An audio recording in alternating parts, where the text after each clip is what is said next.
Completely STS को download करने वाले हैं। और इसमें हम लोग अपना एक हेलो वर्ल्ड का कुछ एक प्रोग्राम भी लिख के देख लेंगे कि इसमें हेलो वर्ल्ड हम लोग का कैसे प्रिंट हो रहा है। एक कंट्रोलर बनाएंगे बेसिकली और उसमें कुछ रिटर्न कर देंगे। तो हम लोग आ जाते हैं, सिंपल आएंगे हम लोग गूगल पे और यहाँ पे टाइप कर लेंगे STS। ठीक है, यहाँ पे STS टाइप कर लेंगे, यहाँ पे आ जाएगा STS डाउनलोड और यहाँ पे spring.io के यहाँ पे वेबसाइट पे हम लोग यहाँ पे सिंपल आ जाएंगे। तो ये हम लोग को अब ये ऑफिशियल वेबसाइट पे यहाँ से ले करके जाएगा और यहाँ से हम लोग STS को डाउनलोड कर सकते हैं।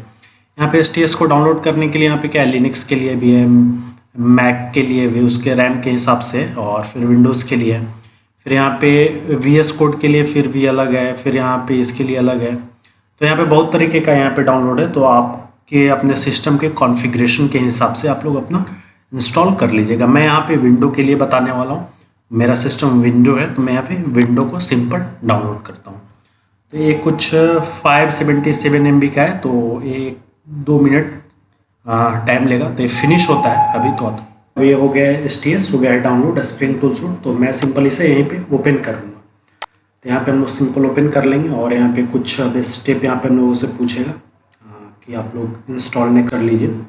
तो हम लोग सिंपल स्टेप को कुछ फॉलो करेंगे और STS को कम्प्लीटली इंस्टॉल कर लेंगे। हम लोग का यहाँ पे देखेंगे कि कुछ जावा का जो कुछ फाइल वगैरह है इसे इंस्टॉल वगैरह कर रहे हैं। यहाँ पे 45-46 मिनट है। इसके बाद फिर क्या होगा कि हम लोग का कम्प्लीटली फिर यहाँ पे नेक्स्ट यहाँ पे एक आपके पास एक फ़ोल्डर बन जाएगा। तो ये सिंपल फोल्डर पे क्लिक करके और आप लोग यहाँ पे आ जाइए और यहाँ पे सिंपल लिखा है स्प्रिंग टूल सूट। तो ये आपका एप्लीकेशन डायरेक्ट यहाँ पे डाउनलोड हो गया। आपको इसमें बेसिकली नेक्स्ट वगैरह कुछ फॉलो करने की ज़रूरत ही नहीं है। ठीक है, तो यहाँ से इस चीज़ को आप अपने टास्क बार में या फिर विंडोज़ पे जहाँ पे भी रखना चाहते हैं वहाँ पे रख सकते हैं। और इसमें मैं सिंपल क्लिक कर देता हूँ। तो ये अब यहाँ पे STS का जो ये एप्लीकेशन है GUI है, अब वो चीज़ें ओपन करके हम लोग को ये दे देगा। यहाँ पे देख लीजिए, अब यहाँ पे STS ओपन अब होने लगा है हम लोगों का। तो ये कुछ पहली बार जब विंडोज़ में जब ये डाउनलोड होगा तो कुछ 1-2 मिनट का ये समय ले सकता है इसे इंस्टॉल होने में। यहाँ पे कुछ वर्क स्पेस डायरेक्टरी के बारे में पूछ रहा है। तो यहाँ पे आप लोग अगर टिक कर देंगे तो क्या होगा कि फिर दोबारा आपसे नहीं आस्क करेगा कि हाँ इस पर लॉन्च करना है या नहीं। अगर नहीं टिक करते हैं तो बार बार आपसे पूछेगा। तो मैं चाहता हूँ कि बार बार पूछे, मैं इसमें नहीं टिक करना चाहता हूँ तो इसमें मैं सिंपली लॉन्च कर दूँगा और मेरा ये जो एप्लीकेशन है ये लॉन्च अब फुली अब हो जाएगा। यहाँ पे देख लीजिए STS जो है कुछ इस तरीके से अब लॉन्च अब हो रहा है। तो कुछ 1-2 मिनट का समय ले सकता है यहाँ पे। और यहाँ पे फुली अब ओपन हो ही गया।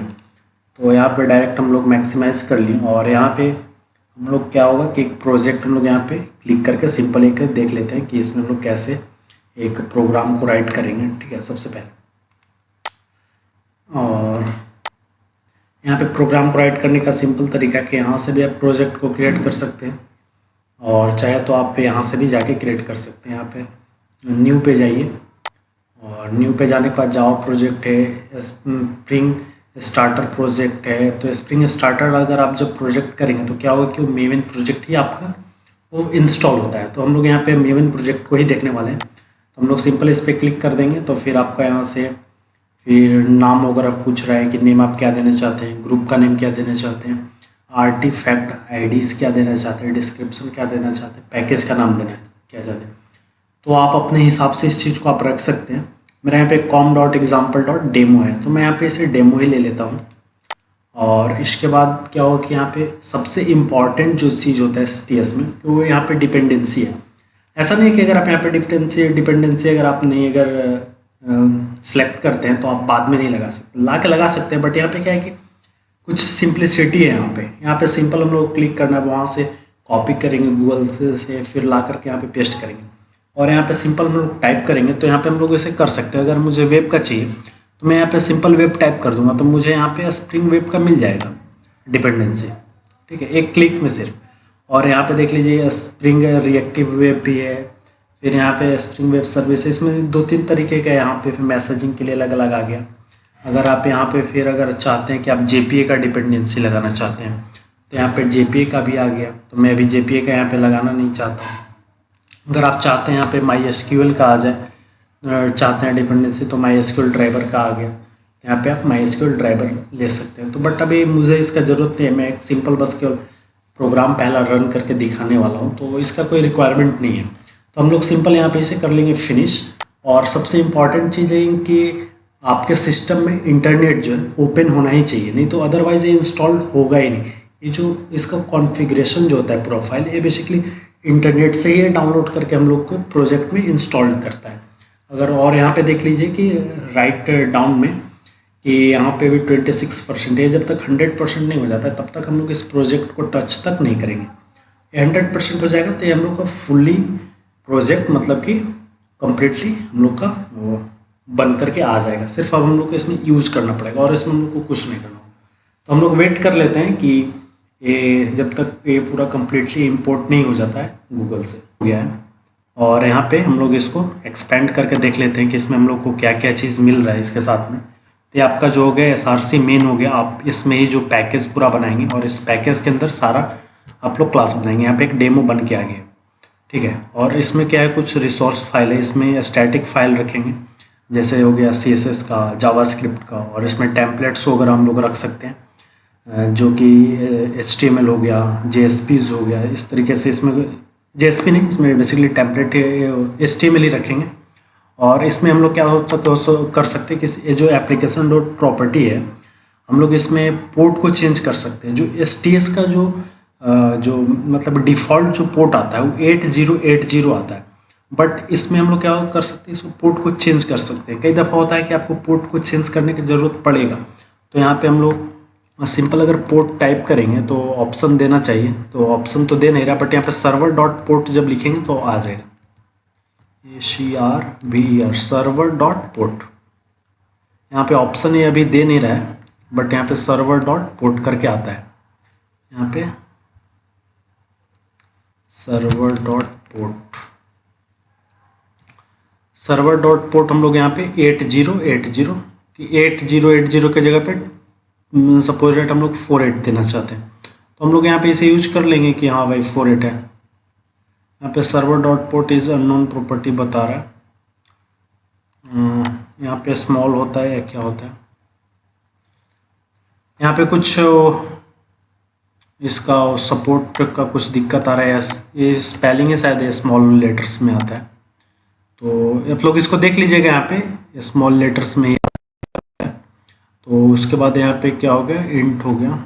यहाँ पे क्या है, यहाँ पे देख लीजिए सर्वर डॉट पोर्ट मैंने चेंज कर दिया। आप लोग अगर इसे पहली बार इंस्टॉल करें तो सर्वर डॉट पोर्ट चेंज करने की कोई इसमें ज़रूरत नहीं है, आप लोग यूज़ करें। बाद में जब क्या होगा कि अपने आप क्या होगा कि जब एक ही सर्वर पे अगर आपका एप्लीकेशन चलने लगेगा तो अपने आप यहाँ पे क्या होगा, उसके लिए एक एरर दे देगा, तो आप लोग वहाँ पे जाके चेंज कर सकते हैं। ऐसा मैं जब स्प्रिंग बूट का जब कोर्स जब लाऊंगा तो उसमें ये सारा डिटेल मेंशन रहेगा, तो आप लोग वहाँ से भी देख सकते हैं अगर बाद में अगर आप वॉच कर रहे हैं तो यहाँ पे मैंने सर्वर डॉट पोर्ट चेंज कर दिया, तो इस तरीके से कर सकते हैं। तो मैं यहाँ पे अगर आ करके एक कंट्रोलर बना लेता हूँ इसी के अंदर, ठीक है।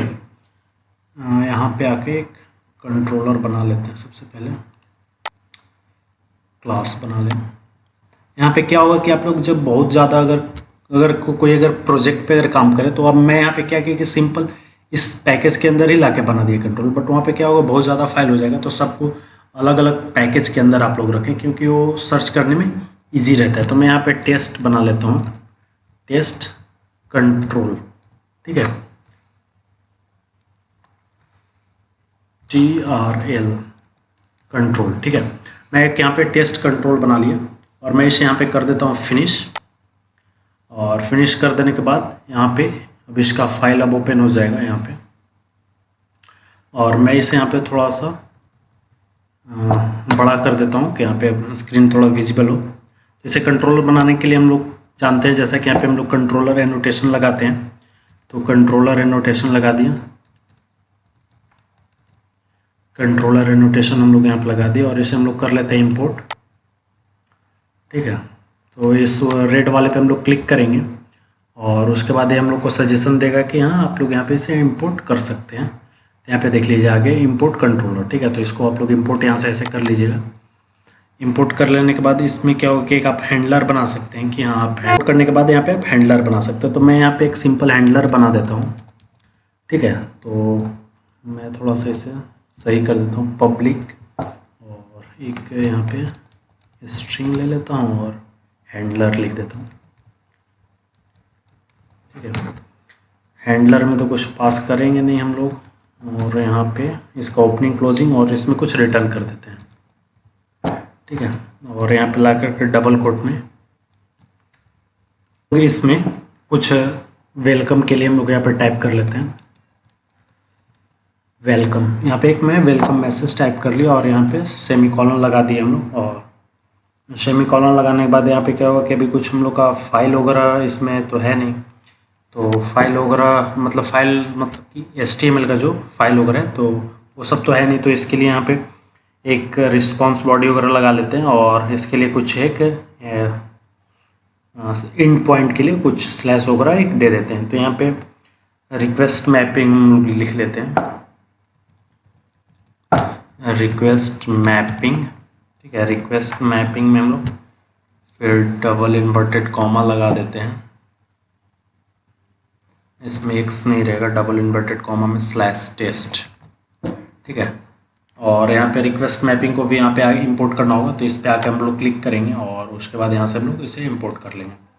इंपोर्ट हो गया, उसके बाद यहाँ पे आता है एक रिस्पॉन्स बॉडी को हम लोग यूज़ करेंगे, रिस्पॉन्स बॉडी, ठीक है।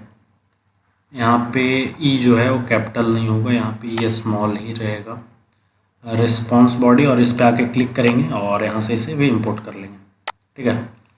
तो हम लोग का हो गया इंपोर्ट, और हम लोग यहाँ से इसे कर लेते हैं सेव, और सेव करके हम लोग इसे रन कर लेते हैं। रन करने का भी यहाँ पे मैं कुछ तरीका बता देता हूँ, आप लोग आकर डायरेक्ट यहाँ पे भी रन कर सकते हैं। फिर इस प्रोजेक्ट पे क्लिक करके यहाँ रन पे जा करके और यहाँ पे स्प्रिंग बूट कर सकते हैं, जावा एप्लीकेशन वगैरह भी कर सकते हैं। और एक तरीका होता है कि इस पे आकर के यहाँ पे और इस अपने मेन क्लास में आके रन कर सकते हैं। आपका जो सबसे मेन क्लास होता है वेब में STS, जब हम लोग स्प्रिंग बूट बनाते हैं तो हम लोग का मेन क्लास यही होता है। हम लोग का जो कोई भी अगर प्रोग्राम बनेगा तो वो रन होगा यहीं से स्टेप बाय स्टेप सबसे पहले, ठीक है। तो इसे आप लोग को जानना सबसे ज़रूरी है। और यहाँ पे हम लोग यहाँ से ही रन करके हम लोग देख लेते हैं। यहाँ पे आएंगे स्प्रिंग बूट या जावा एप्लीकेशन कुछ भी, तो हम लोग स्प्रिंग बूट ऐप पे क्लिक करके इसे रन कर लेते हैं। रन कर लेंगे तो हम लोग का यहाँ पे कुछ अलाउ एक्सेस पूछ रहा है, तो इसे हम लोग अलाउ ही कर देंगे। और यहाँ पे अब क्या होगा कि हम लोग को गूगल पे चल करके और इन पॉइंट जो होगा उस चीज़ को हिट करना होगा। हिट करके हम लोग चेक करेंगे कि हम लोग का जो APIs है वो चल रहा है सही या नहीं। तो उस चीज़ को भी हम लोग चल के यहाँ पे लोकल होस्ट पे देख लेंगे कि हम लोग का क्या है। यहाँ पे फिर और कुछ अलाउ एक्सेस पूछ रहा है सिक्योरिटी अलर्ट के लिए, तो इस चीज़ को भी आप लोग अलाउ कर दीजिए यहाँ पे। और मैं यहाँ पे दिखा देता हूँ, रिमाइंड मी लेटर कर देता हूँ। यहाँ पे देख लीजिएगा पोर्ट वगैरह इसका चेंज हो गया होगा। यहाँ पे देख लीजिए पोर्ट जो है 48 है, जबकि इसका 8080 आता है डिफ़ॉल्ट पोर्ट। तो हम लोगों ने यहाँ पे चेंज किया था, तो हम लोग आते हैं यहाँ पे और लोकल होस्ट टाइप करके और देख लेते हैं लोकल होस्ट। उसके बाद फिर हम लोग 8080 दे देते हैं, ठीक है। तो ये वाला लोकल होस्ट नहीं, लोकल होस्ट कोलन, ओह किधर चला गया, local host LOCALHOST local host colon, यहाँ पे हम लोग का 48 है, उसके बाद /TEST टेस्ट। हम लोग का /टेस्ट कहाँ से आ रहा है, हम लोग का जो /टेस्ट है वो यहाँ पे देख लीजिए, हम लोग यहाँ पे इंड पॉइंट हिट करने के हैं /टेस्ट, ठीक है। तो इस चीज़ को हम लोग वहाँ पे हिट करेंगे। तो हम लोग को यहाँ पे जैसे ही आकर के अगर इंटर प्रेस करेंगे तो हम लोग का यहाँ पे रिटर्न स्टेटमेंट आ जाएगा। यहाँ पे देख लीजिए वेलकम आ गया। तो इस तरीके से हम लोग एक छोटा सा API को भी बना के हम लोगों ने इसी तरीके से टेस्ट कर लिया। यही बेसिकली तो API होता है। इसी तरीके से हम लोग API को वो अपना रन करते हैं। इसमें क्या होगा कि JPO वगैरह आगे जाएगा, MySQL आ जाएगा, Lombok आ जाएगा, इसमें DAO बन जाएगा, सर्विस बन जाएगा, इस तरीके के कुछ लेयर्स इसमें और डिफाइंड हो जाएंगे। तो इसी तरीके से तो हम लोग API बनता है। तो हम लोग एक तरीके से देख ले तो यहाँ पे एक छोटा सा API बेसिकली बना के भी देख ली। और यहाँ पे हम लोग सर्वर देख ही रहे हैं कि हम लोग सर्वर पोर्ट है, और यहाँ से हम लोग सर्वर को इसे ऑफ भी कर सकते हैं ना, ऑफ़ करना चाहें और यहाँ से ऑफ़ करके यहाँ पे कट कर दिए तो इस तरीके से हम लोगों ने देखा कि कंप्लीट इंस्टॉलेशन और एक पहला अपना एक वेलकम करा के भी हम लोगों ने देखा एक छोटा सा API